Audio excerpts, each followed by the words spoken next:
Ladies and gentlemen, good evening and welcome back to our YouTube channel once again. And it is my hope and prayer that this video is going to find you guys in good health. Personally, I am fine. As you can see, Kisumu is also fantastic. And maybe you could also let me know where you are watching the video from, the county or the country, in case you are out of the republic. Ladies and gentlemen, William Samoei Arap Ruto, the President of the Republic of Kenya, and his deputy Rigathi Gachagua are embarking on a 3-day campaign tour of Mount Kenya region. And let me begin this video by asking you this simple question. If elections were to be held in the Republic of Kenya today, do you think Mount Kenya will still vote for William Ruto and Rigathi Gachagua to the man the way they did in 2022? I want to read your answer to that. And my second question is, do you think William Ruto and Rigathi Gachagua can secure their second term without the full support of Mount Kenya? I also want to read your answer to that question. Meanwhile, let me read for you what the papers are reporting about that particular visit, because the State House has already issued their schedule. This is what the Nation is reporting. President William Ruto is expected to visit Murang'a, Nyeri and Kiambu counties on Wednesday and Thursday amidst economic and political rumbling in the region. A key region in his 2022 election win and his 2027 quest for a second term, political pundits see the visit as a reaction to the raging discontent. State House released an advance schedule indicating that he will visit Lari, Gatanga, Kangema, Mathioya, and Othaya sub-counties to address issues of domestic and irrigation water, blocked roads, and establishment of Kenya medical training campuses, amongst others. I don't want to get into all those other details, but I want us to focus on President William Ruto's visit to Mount Kenya. Why do you think William Ruto is visiting Mount Kenya again? Remember, a few weeks ago, Raila Odinga embarked on a 9-day tour of his ODM strongholds. Those tours were so successful that William Samoei Arap Ruto had to try to counter them in Busia, in Bungoma, and I think also somewhere else. Kalonzo Musyoka is completing his 3-day tour of Mount Kenya East. Again, has been very successful. Yesterday, Kenya Kwanza attempted to frustrate his tour of Tharaka Nithi. Raila Odinga today was in Mombasa County. Of course, I'm going to do a proper analysis about that because I noted the presence of Hassan Joho in his visit.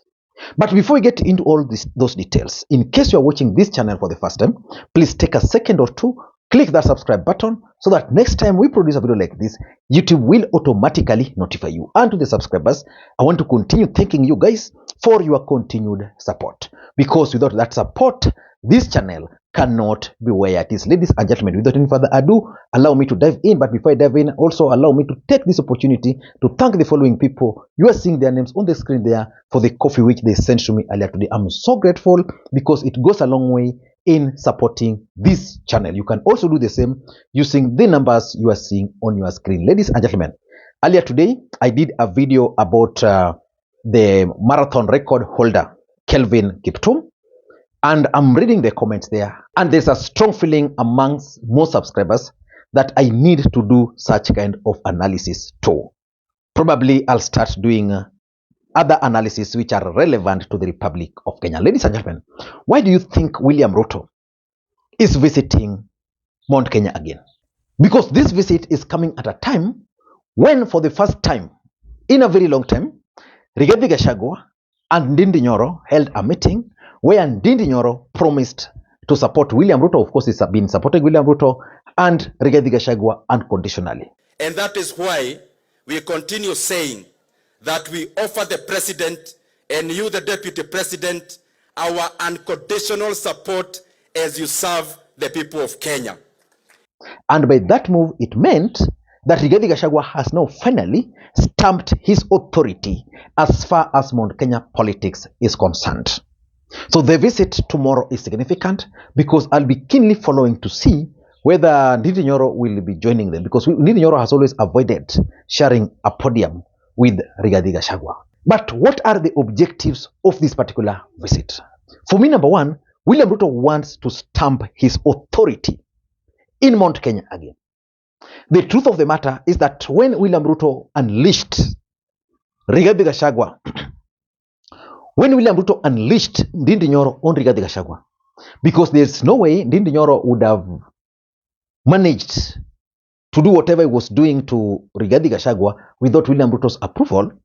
When he did that, he committed one political mistake which Uhuru Kenyatta committed. He opened the window for Ndindi Nyoro to venture into Mount Kenya politics, and also he opened the window for Rigathi Gachagua. Let me explain to you how Uhuru Kenyatta committed that mistake. Uhuru Kenyatta, in the first term of Jubilee rule, decided to allow William Ruto to venture into Mount Kenya politics. William Ruto was actually the one who was running the politics in Mount Kenya. When by the time Uhuru Kenyatta was realizing, William Ruto had stamped his authority in Mount Kenya. William Ruto has also been trying to do that in Nyanza, where he's been trying to get a window through ODM rebels. Raila Odinga has blocked him. So William Ruto realized that by allowing Rigathi Gachagua to be seen to be the kingpin of the mountain, formation of this republic. Na mimi siwezi toka hapo. Those who want to succeed the President William Ruto, muendelee. Sisi, we want him to succeed. Those who want to succeed him, mutukubalie, we allow him to succeed, then you can succeed him. Siko namna hiyo. So we must allow him to succeed. Na mimi nauliza sasa, nyinyi vijana, William Ruto amechaguliwa juzi, mwaka moja. He has 9 years to go. You are talking about succeeding him. Munataka kurithi munataka kugawa mzee akiwa hai. Surely you people, what is you young people, what is the problem? President has just been elected. Si ni mwaka moja. Ati watu naanza kusema ati ni mimi ati huyu ndiye atasucceed yeye 2032. By allowing Ndindi Nyoro to also emerge, it meant simple thing that most of the local leaders were going to swear their allegiance to either Rigathi Gachagua or Ndindi Nyoro. So for me, that's why William Ruto prevailed on Ndindi Nyoro to de-escalate his political activities. And of course, Rigathi Gachagua being a DO will automatically toe the line. So William Ruto is now going to be the main guy. He's going to stamp his authority as far as Mount Kenya politics is concerned again. I'm sure from tomorrow, you'll not hear Mount Kenya leaders aligning themselves with Rigathi Gachagua or with Ndindi Nyoro or with whoever. All of them will be William Ruto first. So William Ruto wants to stamp his authority in Mount Kenya. Number two, William Ruto also wants to launch development projects in Mount Kenya. Remember, Uhuru Kenyatta did a lot for the people of the mountain. But William Ruto and his team, who are Tanga then, ensured that they convinced the people of the mountain that Uhuru Kenyatta did for them nothing. That Uhuru Kenyatta, instead of working for them, took all their development projects and delivered them to Nyanza. And I remember people like Kimani Ichung'wah, even Rigathi Gachagua, were vocal about it, that Uhuru Kenyatta did nothing. But after taking over almost 17 months later, nothing is happening in Mount Kenya. And the people of the mountain are realizing that Uhuru Kenyatta kumbe alifanya mingi, did a lot for them. And most of Uhuru Kenyatta's projects were now visible to them because most of them were stalled. Like this, the Mau Mau Road, which he wants to relaunch. That road was going to finish Kenya Kwanza in Mount Kenya completely. Because I think it's a major project. I don't know, I've never been to the road, but I'm told it's a major project which was going to open up the mountain. So when Kenya Kwanza took over, they stalled it. And the leaders from the mountain cannot go back to the ground because the question about this road keeps on coming.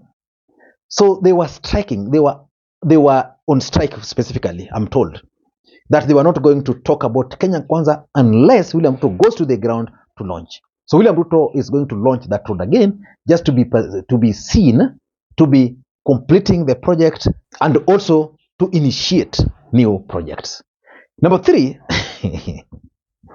the truth of the matter is that Kenya Kwanza popularity in Mount Kenya is currently very low. And it is worrying William Ruto and Rigathi Gachagua.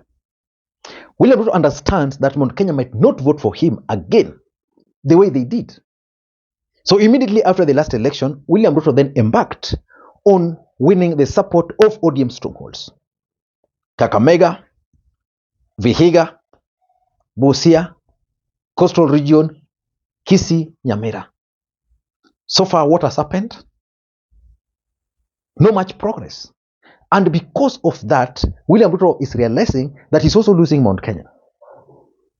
So instead of doing that, or instead of losing Mount Kenya, William Ruto is now going back again to the mountain to try and win the support back.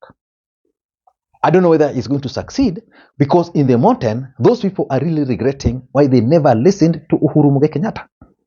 Ilikuwa rahisi, tulikuwa tunaweza kusomesa watoto, tulikuwa tunaweza kuwapea chakula, lakini sasa hata kusomesa watoto hatuwezi. Na hata alitufanyia vizuri, akachukua watoto wetu akawapeleka kazi. Sasa saa hii hakuna watoto hawaendi kazi, hatuwezi kuwasomeza, hatuwapei chakula vile tunaweza, kwa hivyo tuko na shida. So let us wait and see how things are going to turn out in the next 2 or 3 days when he will be down there. Number 4, the entry of Stephen Kalonzo Musyoka into the 2027 presidential campaigns has also scared William Ruto to the core. The truth of the matter is that William Ruto was able, or is able, to advance his politics in Mount Kenya region through Raila phobia. But the entry of Kalonzo Musyoka has shocked him, because with Kalonzo Musyoka as probably the Azimio presidential candidate, it would mean that William Ruto will not be able to drag the name of Raila Odinga. And by not dragging the name of Raila Odinga, there's no way he's going to drag the name of Uhuru Kenyatta, because they used to accuse Uhuru Kenyatta of bringing Raila Odinga to the mountain. And that can explain why yesterday they tried to frustrate Stephen Kalonzo Musyoka's event in Tharaka Nithi. So he's scared.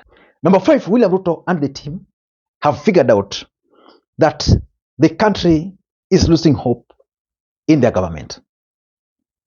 And therefore, the only thing they need to do is to try and consolidate their support base.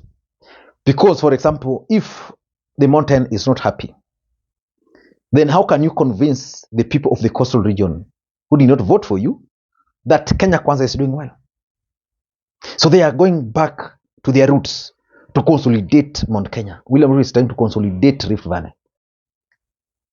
And lastly, this visit, in my view, is intended to deal with emerging issues and also to deal with the perception. There's a perception in Mount Kenya that William Ruto played them, that William Ruto is currently favoring the Kalenjin nation. I know so many people in Kenya Kwanza, very senior, from the mountain, who are not going to go into election again with William Ruto. I just don't want to mention names. But I know someone like JB Muturi, I doubt if he will go with the election into the next election with William Ruto.